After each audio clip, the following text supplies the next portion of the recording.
freaking first cut. Golly. Welcome to the First Cut Podcast. I'm Rick Gehman, and this is your round 3 recap for this week's RBC Canadian Open. 18 holes to go in Canada. Joining me to break it all down, Kyle Porter is here. KP, hey buddy. How we doing?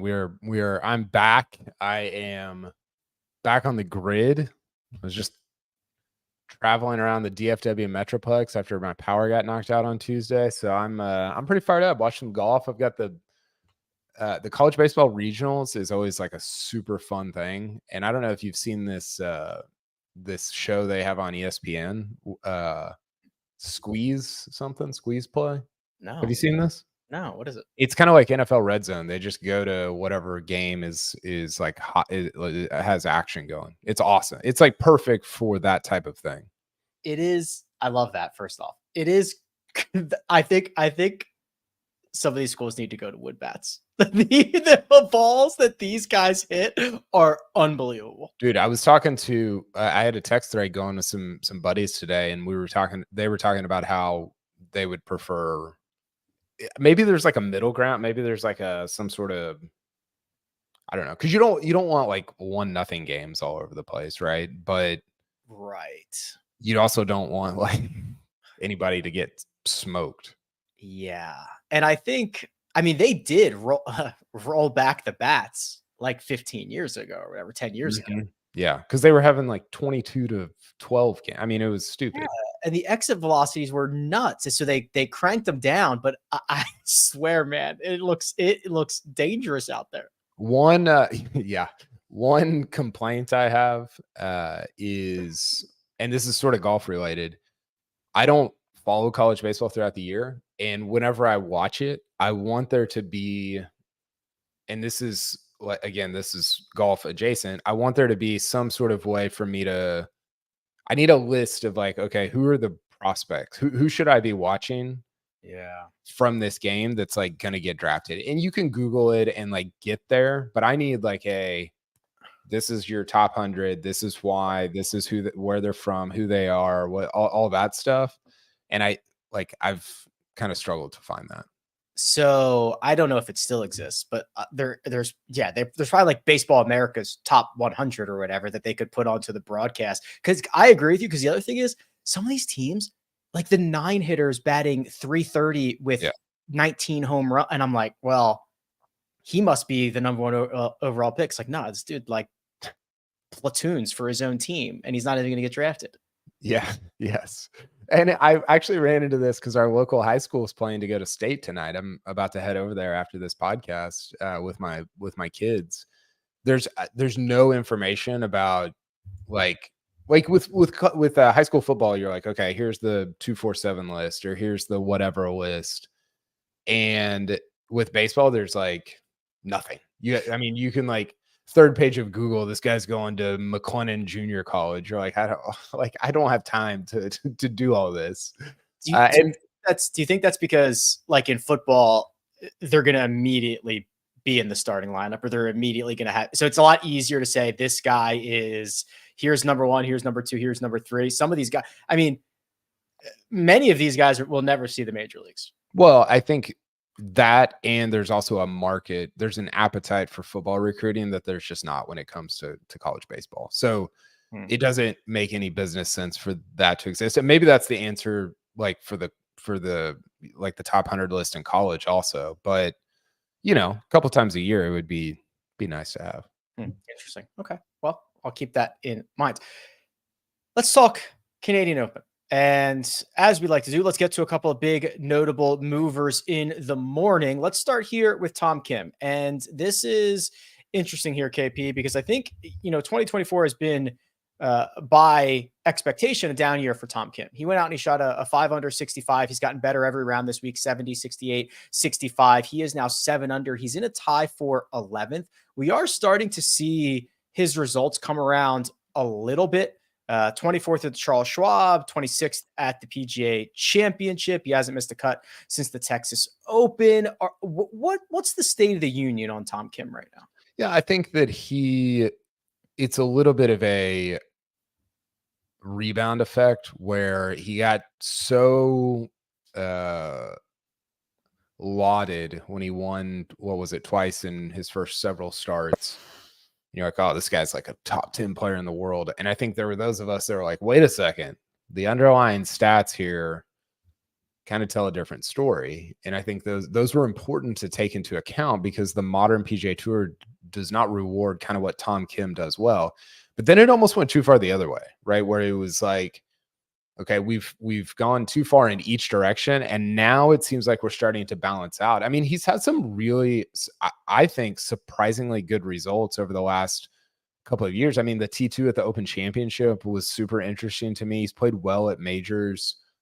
He's played well at some like really what I would deem big boy courses, and that is, and I don't mean like long courses because I don't think I think that's actually his struggle, but I mean like hard courses, you know, and difficult places. And I think that to me is really interesting. So I think we're leveling out with Tom Kim where it's like, yeah, he's top 25 guy, but probably not like a top 5 or top 10 type guy. It was a 65 for Tom Kim. He is currently 7 shots off the lead, but just 3 off of second place. We'll talk about that in a little bit. It was also a 65 for Rory McIlroy, who did the thing. He went out in 30 with an eagle on 4, a birdie on 5, birdie on 7, birdie on 9. A lot of threes. Then cooled off a little bit there. KP, he played his second 9 at even par. And now the line of the week is 66, 72, 65. He too in at 7 under par. Yeah, when I see a 6 on the card for Rory on a par 5, that is, it's not a red flag, but it's just it's a disappointment, right? Like he, with his length, there's not a lot of true par 5s on majors is different, but like at regular PGA Tour events. And that 6 on 17 is, you know, you said this on HQ. Friday took him out of the tournament. But man, if he makes 4 there, shoots 63, then all of a sudden, what is he, 5 back? Then you're like, okay, that's real. Like that's a real thing. So that, I thought that was a real disappointment at the end of his round. But I mean, 65 is still very good, and he's hitting it great. So yeah, and we haven't gotten the official Memorial Field next week, but we've been told that all the available players, all of those who are eligible, are committed. So we'll see Rory and everybody else at Jack's place next week as well. And then Tommy Fleetwood beat both Tom Kim and Rory McIlroy by a shot. He and Victor Perez with the round of the day. We'll focus in here on Tommy. That was a 64, blemish free, highlighted by a birdie streak on 2, 3, and 4. We talked a lot about him on HQ, and I'm sure we'll talk about him at the end when we talk about the odds here. Really interesting stat profile. He had some really cool quotes after the round that we can talk about. I'm feeling Tommy Ladd right now. Yeah, I am too. This was a great round, and he didn't even putt that well. He was a little better than field average. He's just hitting it so good, and that's not a new thing. That's not a shocking thing. He's in a really good spot, and we can talk about that more at the end, but I thought he worked himself into to me, kind of a perfect spot to win from going into Sunday. Now, whether that comes to fruition, who knows? Anything can happen on, over an 18-hole stretch. But to me, this is kind of where Rory needed to get to, and Tommy did it with his 64. Yeah, that was his best round of the week. We were kind of waiting for that. So 67, 70, then 64 on Saturday. Tommy's 5 back, but just 1 out of second. We'll sort through that here in just a moment. We've got to get to the top of the board. It was a series of runs in the afternoon with guys taking the lead, coughing it up, taking the lead, et cetera, et cetera. We are going to cover that, talk through the betting odds, and give our ideas, thoughts, predictions on who's going to win the Canadian Open. But first, we're going to take a quick break and hear a word from our partners. We need your sports news anywhere. We've got breaking news to bring you. Then get your sports anytime you want them. Big trade news overnight to discuss. Because we know you need sports all the time. A lot of movement in the rankings this week. A legend adds to their legacy. We're bringing you that breaking news right here on HQ. CBS Sports HQ, anywhere, anytime, all the time. And we're back. Okay, KP, this was kind of, to me, a story of three golfers in the afternoon. We'll start here with Mackenzie Hughes, who is clearly the favorite around Hamilton Golf and Country Club. He is the top Canadian at the moment. He's got a couple shot lead on Corey Connors and Taylor Pendrith. He shot a 3 under 67. 2 bogeys on the card, including one on his final hole of the day to drop from 11 under to 10 under par. He's been, in my opinion, kind of playing with fire all week. He's holed out a couple of times. He's been relying on the short game, but I thought he played some of his more sustainable golf today. Yeah, I agree with the playing with fire thing. I think a lot of these guys at the top of the board are kind of playing with fire, right? Which I think is what makes Sunday so interesting as it relates to probably not Rory, but Tommy and, maybe some other guys that are a little bit further back. Look, I think Sunday's really interesting for Mackenzie Hughes too, though, because he has that angle that nobody else at the top of this board has, which is the Canada thing, right? And I think that there's an emotion. There's almost like a Ryder Cup or President's Cup like aspect to what he's doing right now. That, man, just hearing the crowds late in his round, it was like, it's Mackenzie Hughes. It's not like he's not like a top 5 player in the world, but because he's in Canada, because of what he was doing, that was pretty cool. And I'm interested to see how that sort of plays into how he performs on Sunday. There have not been back-to-back winners at the Canadian Open since before World War I. You're talking about back-to-back Canadians? Yes. What did I say? Yeah. Back-to-back winners? Yeah, there's always back-to-back winners. There's been a ton of back-to-back winners. Just a lot of them all over the place. Yes. And they hadn't, the crazy part about it is that they hadn't won it in 68 years or 69, whatever it was. And now you could, you're 18 holes from going 2 in a row, which is pretty wild. It's unbelievable. All right. Well, he will obviously be the favorite on the grounds tomorrow. He's not the favorite according to Las Vegas. It was Ryan Fox who was shot out of a cannon on Saturday. Birdied 2, eagled 4, birdied 5. He was 4 under through 5. And then KP, he looked at a leaderboard. Yep. And saw that he had a multiple shot lead at the Canadian Open, looking for his first PGA Tour victory. And you could almost see it. His putts were tentative. He lost the pace. It got defensive. He made 4 bogeys coming in, did not make another birdie after the 5th hole. I could see the pressure on his face. Well, and this pressure, this is why guys talk about how uncomfortable it is to lead, because you could also see it going the other way. Like after he gave up the lead on 17, the putt that he hit on 17 was incredible. Like he kind of got his touch back, and it just like that to me almost spoke more to the uncomfortability of leading from out in front. Was like, yeah, guys are fine even if they're chasing. And this is why I kind of think Tommy's going to win. Guys are fine if they're chasing. It's like, yeah, I don't know. Like, we'll see what happens. When they're leading by 4 with like 25 holes left, that's uncomfortable because all of a sudden you're like, yeah, I should win this tournament, right? And I think that speaks to what you're talking about happened to Ryan Fox over the last, 12 holes on Saturday. Yeah, Ryan Fox did win on the DP World Tour. He won the BMW PGA Championship, which is a massive event on the DP World Tour. That was in September. He also played well at the Alfred Dunhill Links Championship. He finished runner-up there. But as mentioned, KP, this would be his first PGA Tour victory. It would solidify status. It would solidify a lot of the stuff that he's been working towards. So obviously a lot to play for him and basically everybody else at the top of the board.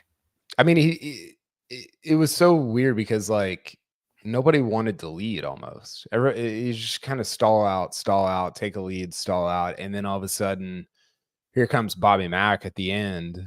But it makes me wonder what's in store for Sunday, right? Because I just don't think this is going to be very straightforward. I don't think so either. And I like Hamilton because, there was an 11-shot difference between the best and the worst round today. And there's a lot of options and it is kind of strategic. And things can go sideways. Did not go sideways for Robert MacIntyre, though he kind of had the opposite day that Ryan Fox did. So Ryan Fox gets off to a hot start, struggles coming in. Robert MacIntyre struggles going out 1 over, and then catches fire. In fact, the 4-hole stretch from 14 through 17, he went birdie, birdie, birdie, big bird, eagle. That's 5 under through 4 to finish this round. And while everybody else, Ben Griffin's kind of struggling, and Mackenzie Hughes is putting a bogey on the card, and Ryan Fox is putting multiple bogeys on the card, it's Robert MacIntyre that's playing the best. And this opens up a 4-shot lead, 4 clear with 18 to go for Robert MacIntyre. B-Mac. I don't know why I call him Bob Mac. I mean, you could go B-Mac, R-Mac. I don't know. Yeah. I've not played a lot of 9s where my worst score is a 4. That's sick. That's wild. Really good closing stretch. Look, I think the Canadian, you and I are in agreement about national opens. They're very cool, right? But I think this is a good field. I wouldn't say it's an amazing field. And yet we have some really, really cool storylines going into Sunday. We've talked about a bunch of them. We've talked about Tommy. We've talked about Mackenzie Hughes. We've talked about the potential of Rory shooting 61 or whatever on Sunday. Robert MacIntyre with his dad on the bag. I mean, the fist bump that his dad gave on 17 after he made that 34 footer for eagle. That's pretty awesome. Like, that was really, really cool. And, I think about his heartbreak at in Scotland last year at the Scottish Open when Rory finished 2-3 on him to beat him at the end. And this would not be like total redemption for that, but I don't know, man. It's a very easy story, I think, to root for. Yeah. So Robert MacIntyre was about to have one of the great stories of the year, right? He hits this unbelievable shot on 18, makes birdie at his national championship. He's about to fend off Rory McIlroy and win this thing. And Rory goes birdie and steals it from him. And he's just a footnote. Yeah. I mean, it was, I think at the time I tweeted like, it's a twist that Rory finally broke somebody else's heart, right? After the last couple of years of Rory at major championships. Bobby Mack is not, I was talking to somebody about him today. He's not a mega talent. He's not a wonderkin. He's not JT or Spieth or somebody like that. Like he just is like, gets the most out of everything, right? He's not long. He's not amazing at anything, but he just gets the most out of what he has. And that makes him, especially with his dad on the bag, that's just a sick story to root for. Like, I'm fired up about watching that on Sunday. Here are the stories. Robert MacIntyre, 14 under par, dad on bag, looking for first career PGA Tour victory. Ben Griffin, 10 under, looking for first PGA Tour victory. Also almost quick off and was an accountant recently. Mackenzie Hughes, 10 under par, this would be his third win, but obviously it would be a Canadian winning the Canadian Open. Ryan Fox, 10 under par. That would be his first PGA Tour win. Tommy Fleetwood, amongst those at 9 under, would be his first PGA Tour win. Then we haven't even talked about Sam Burns, Chase Crow, Joel Damon, other Aaron Rai, other guys that are lurking. So a lot of good stories here. Yeah. I mean, again, like for a non-signature event, ton of good stories. Like it was shocking as today unfolded how I kept thinking like, oh, that would be cool. Oh, that would be cool. You just go down the board and there's a lot of that. So I'm excited about Sunday. What does Las Vegas think, Joshua? Dun, dun, dun. Wow. Robert MacIntyre, 4 shots clear. I saw him at even money. We are now showing him at -110, the favorite. It's Robert MacIntyre, the favorite over the field to win the Canadian Open. Mackenzie Hughes, 8-1. Ryan Fox and Tommy Fleetwood are both 11-1. Sam Burns and Ben Griffin are both 12-1. If you want to think that Rory McIlroy can make up 7, he's 20-1. And then Aaron Rai, who's at 8 under, is 35-1. KP, you and I on HQ were both pretty smitten with Tommy Fleetwood. Yeah, I think Rory at 20, you have to throw something at that just for the possibility. I just, more than I like Fleetwood though, I dislike. I just talked about Bobby Mack, and I think there's a difference between I would love to see him win and I think he's going to win, because I mean his numbers are not. It's not a great profile, Rick. No, it is not, Kyle. He made everything he looked at today. He's made everything he's looked at all week. He is gaining 10, almost 11 strokes putting. He had a stretch where he played 4 holes and 5. This is like, it is being held together with sticks and air right now. Well, sticks and air. It just feels like when this happens, you're like, okay, it just feels a little bit of like a little random that it would happen at the very end of the 3rd round, right? Like, okay, what if that happens in the middle of the 3rd round, or the end of or the beginning of the 2nd round, or whatever? I just don't. Again, I would love it if he won. I think it'd be really fun to write about, but I don't love the way that he's going into Sunday. But I think the other part of this is like the guys behind him. Mackenzie Hughes is kind of doing the same thing. Ryan Fox is a little bit doing the same thing. Fleetwood's kind of maybe Burns a little bit too, are the guys that are hitting it well. So I don't know. I mean, I wouldn't be shocked if Bobby Mack won. I just like Fleetwood a lot better at 11-1 than I like MacIntyre at -110. I also think that you're not getting my Robert McIntyre money at -110. So That's crazy. He's losing a stroke and a little bit more on approach this week. It's a very, very, very short list of guys who win on the PGA Tour losing on approach. Like, it's a very short list. I'll pull it for you if he does it tomorrow. How many times does that happen every year? Off the top of my head, 2, 3. Okay. So has it happened? Inconceivable.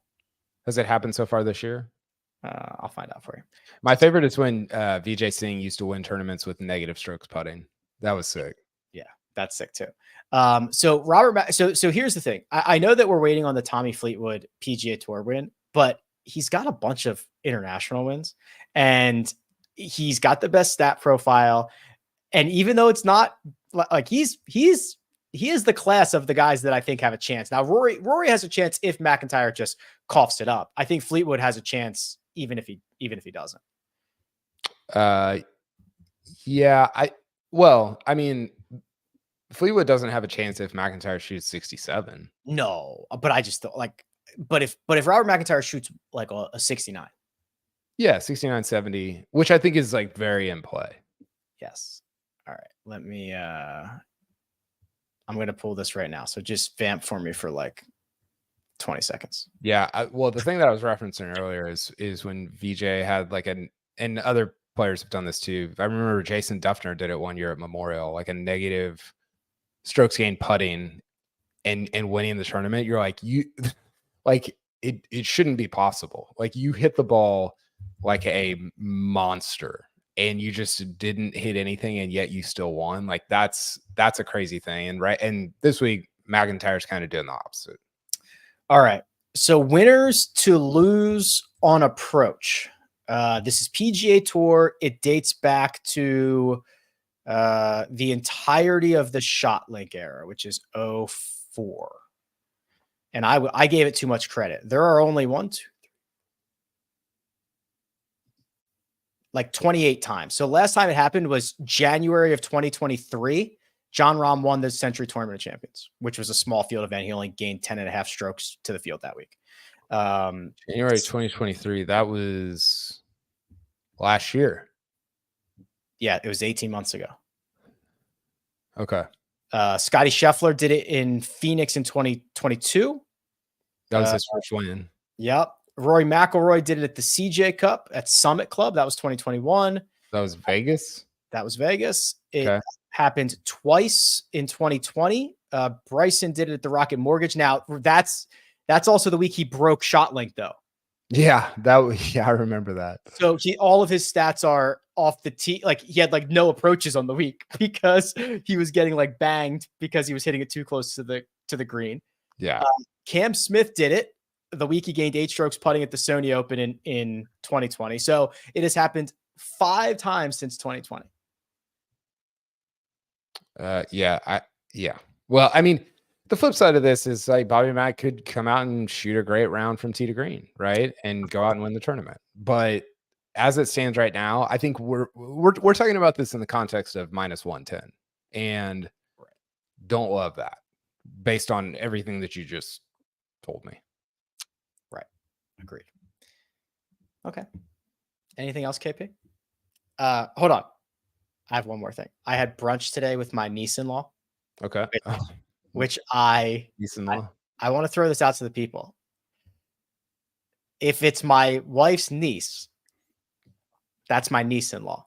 Yeah, this is no, this is crazy. We had this discussion at the PGA Championship, and Joe Musso and I said that that's like serial killer stuff. It's like me not wearing sandals to the beach. My wife's mother is my mother-in-law. My wife's brother is my brother-in-law. My wife's niece is my niece-in-law.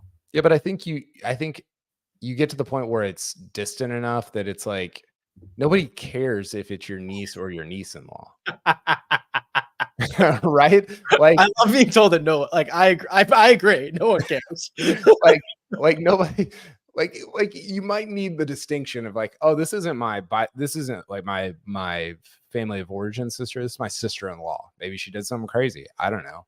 But niece-in-law, it's like I don't really care like if it's if it's one or the other. Is okay.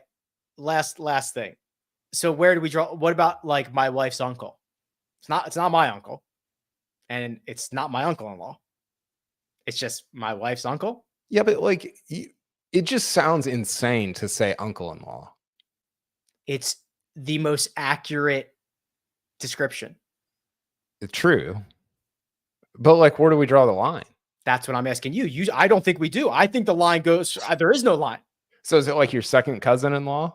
Yeah. No, that's insane. That's crazy. Joe, I ride with Joe. I stand with Joe. Yeah. All right. That's fine. That's fine. It was a beautiful brunch, and we had a nice time. Okay. We will be back Sunday.